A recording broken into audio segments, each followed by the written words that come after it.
बीमारी लग जाली जौन से बहुत नुकसान हो जाला न, तो ऐसे बचाव हो सकला भैया। तो आज अपने कार्यक्रम में भूमि शोधन एवं बीज शोधन से लाभ यह विषय पर डॉक्टर मनोज पांडे से दिनेश भैया बतियावत है कि सुन लेवल जाए। डॉक्टर मनोज कुमार पांडे, आप वैज्ञानिक हमें कृषि विज्ञान केंद्र भदोही में। आज हम आपसे भूमि शोधन और बीज शोधन के संबंध में जानना चाह कुछ जानकारी हमें दें आप, जैसे किसान भाई जो बातें वो लाभान्वित हो सके। तो जो भूमि शोधन हो, पहले थोड़ा सा उसके बारे में बताओ, क्या चीज हुई। देखें, जो है भूमि शोधन जो है फसलों को भूमि में मौजूद रोगजनक फफूंदी, जीवाणु और सूत्रकृमि कीटाणुओं से बचाव के लिए जो हम लोग रासायनिक या जैविक पदार्थ मिलाते हैं या सौरीकरण करते हैं या वाष्प के द्वारा ट्रीटमेंट करते हैं, इसी को भूमि शोधन कहते हैं। भूमि शोधन करने से हमारी फसलें मृदा जनित बीमारियों से बच जाती हैं, जैसे चना, मसूर और अरहर में लगने वाला उठा, ये भूमि जनित बीमारियां हैं।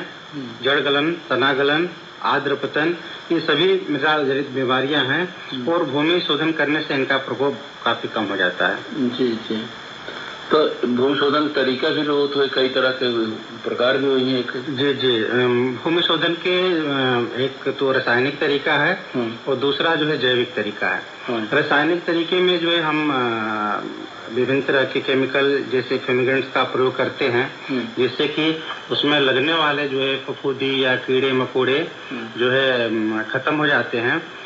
और इसके लिए जो है जो कीटनाशक इस्तेमाल किए जाते हैं या फफूंदीनाशक इस्तेमाल किए जाते हैं, उनका कुछ न कुछ प्रभाव मिट्टी पे पड़ा रह जाता है।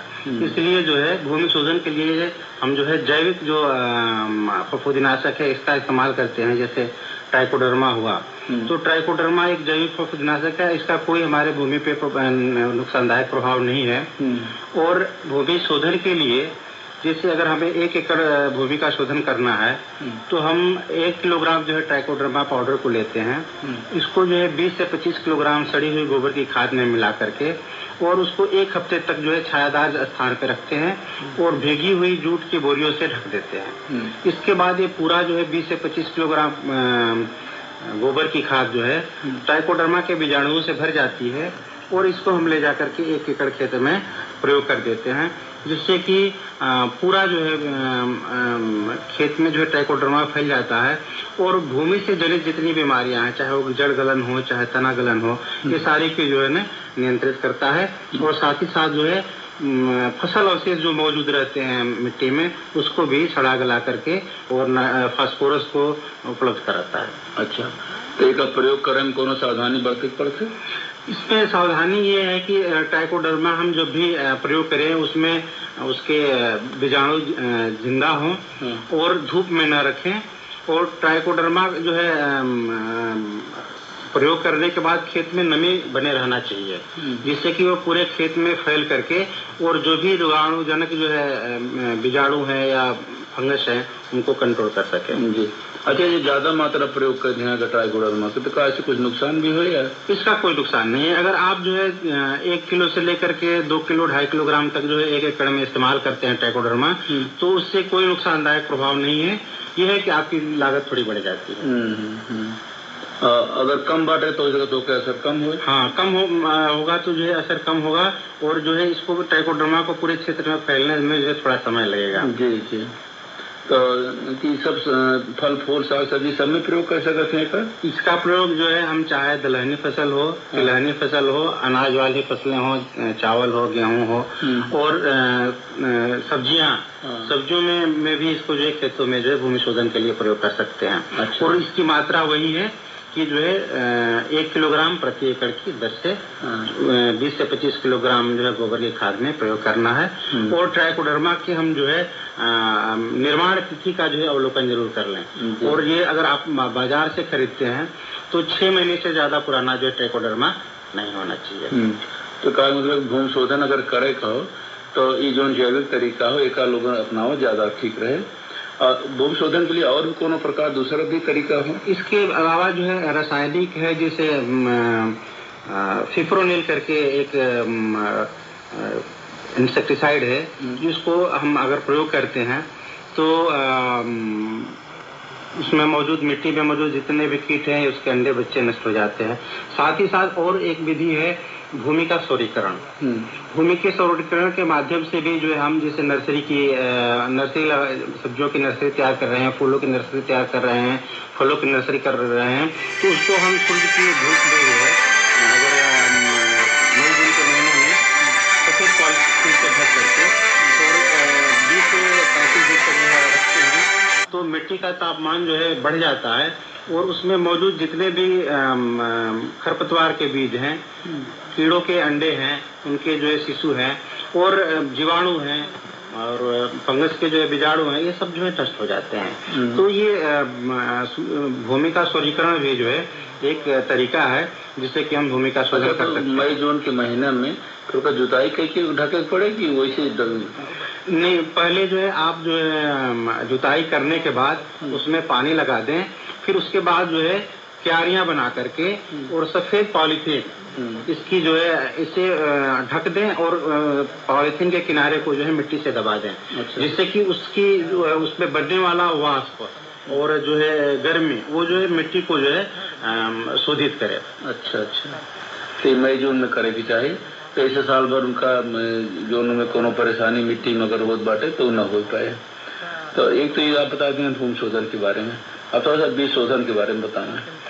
देखिए, बीज शोधन जो है का मतलब ये है कि हम बीज का जो है टीकाकरण कर रहे हैं। फसलों में कई जो है बीमारियां हैं जो बीज की वजह से फैलती हैं। बीज के ऊपर जो है रोग को उत्पन्न करने वाले बीजाणु चिपके रहते हैं। जैसे जैसे बीज जर्मिनेट होता है उसी के साथ साथ जो है वो बीजाणु जर्मिनेट होता है, वो चाहे फफूंदी हो चाहे और भी हो, तो वो जर्मिनेट करके जो है हमारी फसलों में रोग पैदा करते हैं। और अगर हम बीज का शोधन यानी कि हम किसी रासायनिक पदार्थ से या जो है जैविक पदार्थों से अगर बीज का हम शोधन कर देते हैं तो ये जो है बीज जनित बीमारियों का प्रकोप काफी कम हो जाता है। तो काय का तरीका हो? देखिए, जैसे आगे आने वाले समय में जो है रबी का मौसम शुरू हो रहा है, इसमें जो है गेहूं की बुआई होती है, सरसों की बुआई होती है और दलहनी फसलों में चना, मसूर, मटर इत्यादि की बुआई होती है। तो चाहे हम कोई भी फसल बो रहे हो, किसी न किसी फफूंदीनाशक से या जैविक फफूंदीनाशक से हमको जो है बीज शोधित कर लेना चाहिए। अगर हम रासायनिक फफूंदीनाशक से बीज शोधित कर रहे हैं तो टेबुकोनाजोल खास करके गेहूं के लिए जिसमें कंडुआ रोग लगता है, ये कंडुआ रोग जो है एक बीज जनित बीमारी है, तो टेबुकोनाजोल नामक रसायन को 1 ग्राम जो है प्रति किलो बीज की दर से हम जो है शोधित करते हैं। या दूसरा जो है कार्बेंडाजिम एक रसायन है, इसको जो है 1 ग्राम प्रति किलोग्राम बीज की दर से शोधित करते हैं। ये कार्बेंडाजिम हम दलहनी फसलों में, तिलहनी फसलों में भी 1 ग्राम प्रति किलोग्राम बीज की दर से इस्तेमाल कर सकते हैं। जहाँ तक दलहनी फसलों में बीज शोधन हम राइजोबियम से करते हैं ताकि जो है हमारा उत्पादन बढ़ जाए। आकाश में जो हमारा नाइट्रोजन फ्री में उपलब्ध है, दलहनी फसलों की जड़ों पे गांठें पाई जाती हैं, जिसमें राइजोबियम नामक बैक्टीरिया रहता है जो वातावरण के फ्री नाइट्रोजन को भूमि में स्थिरीकरण करता है। अगर राइजोबियम के बीजाणु का टीका हम बीज शोधन के समय लगा देते हैं तो इससे हमारे प्रति हेक्टेयर क्षेत्र में लगभग 25 किलोग्राम नाइट्रोजन का स्थिरीकरण हो जाता है।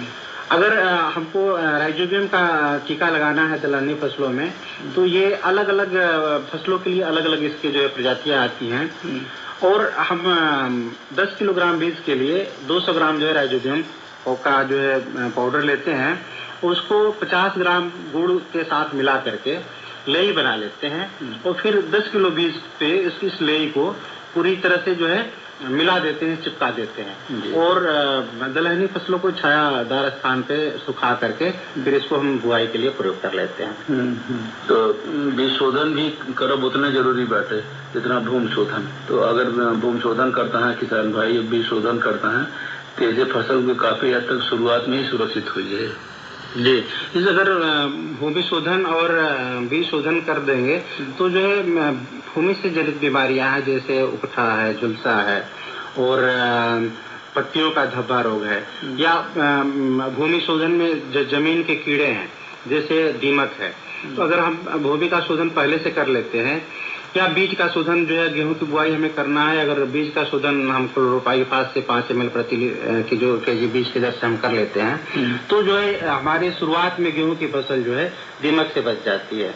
तो ऐसे क्षेत्रों में जहाँ पे बलुई दोमट मिट्टी है, दीमक का प्रकोप काफी होता है, वो वैसी स्थिति में अगर हम जो है क्लोरोपाइरिफास से जो है बीज शोधन करें तो हमें जो है काफी लाभ होगा, और भूमि शोधन का भी बहुत अच्छा लाभ होगा। जी जी।